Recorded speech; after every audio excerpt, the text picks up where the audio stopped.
एक बार एक शहर के ठग की एक गांव के ठग से भेंट आपस में हो गई।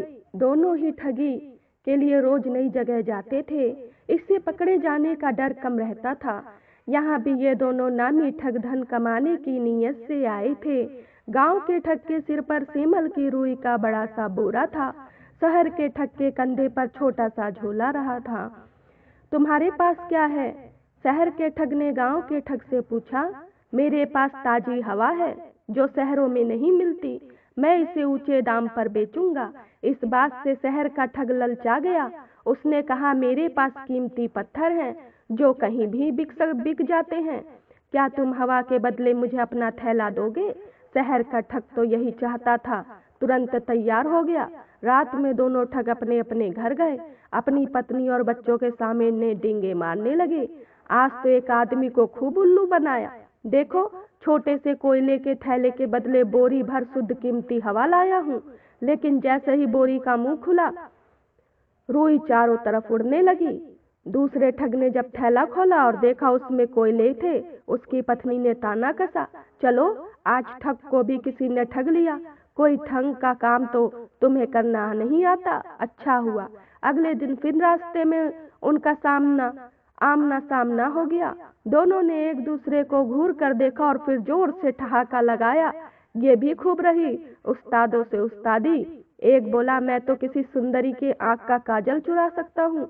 दूसरा बोला, मैं तो ब्राह्मण के माथे का तिलक चुरा लूं और उसे पता भी न लगे। पहले ने रोब दिखाया। इस पर दोनों ने एक साथ ठगी करने की बात तय की।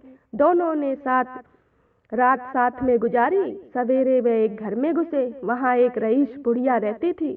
दोनों ने बुढ़िया के बारे में जानकारी आसपास के लोगों से इकट्ठी कर ली थी। वह बुढ़िया के पास गए, पैर छुए और बोला, बुआ, हम तुम्हारे भतीजे हैं। तुम तो इतने दिनों से घर नहीं आई। अब मेरे लड़के की शादी ही में तुमको जरूर आना है। बुढ़िया ने अपने भतीजों को बचपन में देखा था, इसी से उन्हें पहचान नहीं पाई। बुढ़िया ने अपने परिवार का हालचाल पूछा। फिर अतिथियों को चांदी के बर्तनों में खाना परोसा। ये बर्तन बुढ़िया को शादी में मिले थे। केवल विशेष मौकों पर ही इन्हें निकालती थी। उन दोनों ने खाना खाया और बर्तन धोने कुएं पर गए। ठगों ने बुढ़िया की नजर छुपाकर बर्तन अपने कपड़ों में छिपा लिए। एक चिल्लाने लगा, अरे अरे क्या करता है? बर्तन कहाँ लिए जा रहा है? आवाज सुनकर बुढ़िया आई तो दोनों बोले, बुआ, बर्तन तो कुएं में गिर गए। बर्तन खोने से बुढ़िया दुखी हो गई और उसने कहा, बेटा, मैं तो तुम्हारे साथ नहीं चल सकती। मेरा बेटा तुम्हारे साथ शादी में जाएगा। बेटे ने उन दोनों को बर्तन छुपाते देख लिया था। उसने माँ के सामने कुछ नहीं कहा और अपने घोड़े पर बैठ इन दोनों के साथ चल दिया। चलते चलते रास्ते में दोनों ठग बोले, ए भाई, घोड़ा रोको, बड़ी भूख लगी है। हमारे पास तो पैसे नहीं है, तुम अमीर आदमी हो, जरा अच्छा खाना खिलवाओ। क्यों नहीं, इस जगह मेरा लेन देन चलता है, हमें कुछ भी खर्च नहीं करना पड़ेगा, युवक ने कहा। वह इन दोनों को सबक सिखाना चाहता था। ठीक है, यह तो बड़ी अच्छी बात है, दोनों ठग बोले। तुम लोग यहीं रुको, मैं इंतजाम करके आता हूँ। ऐसा कहकर वह युवक वहाँ एक व्यापारी के पास गया, चुपचाप बात की, फिर वापस आया और दोनों ठगों को व्यापारी के पास ले गया। व्यापारी ने युवक को धन दिया। वह धन लेकर जाने लगा तो दोनों ठग बोले, अरे भाई, अकेले कहाँ जाते हो? हम भी चलते हैं। नहीं, मुझे काम है, थोड़ी देर में आता हूँ। तब तक तुम्हारे स्वागत और खान पान का ध्यान ये श्रीमान रखेंगे। युवक ने व्यापारी की ओर इशारा किया। व्यापारी ने उन दोनों को डपट कर कहा, जाओ पीछे खेतों में मजदूरों के साथ काम पर लग जाओ। उन दोनों ने व्यापारी को समझाने की बहुत कोशिश की कि वह मजदूर नहीं है, पर व्यापारी ने कहा, मैंने तुम दोनों को पैसे देकर खरीदा है, काम तो लूंगा ही। नहीं नहीं, हम लोग अच्छे घर परिवार के हैं। उस युवक ने हमारे साथ धोखा किया है, आपको भी धोखा दिया है। हम उसे खोज लाएंगे, आप एक बार हमें जाने दो। दोनों ने बहुत विनती की।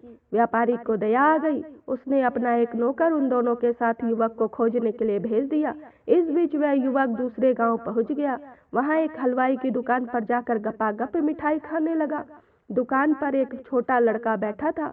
उसने कहा, मिठाई खानी है तो दाम निकालो। देखो बच्चों, मैं तुम्हारे पिताजी का दोस्त हूँ, उनसे जाकर कहो मक्खी मिठाई खा रही है, कुछ नहीं कहेंगे। युवक ने प्यार से बच्चे को समझाया। जब उस बच्चे ने जाकर पिता को बताया तो वह नाराजगी से बोले, जाओ जाओ, मक्खी तो मिठाई खाती ही है, चिंता मत करो, एक मक्खी मिठाई खा लेगी, कितना खा लेगी।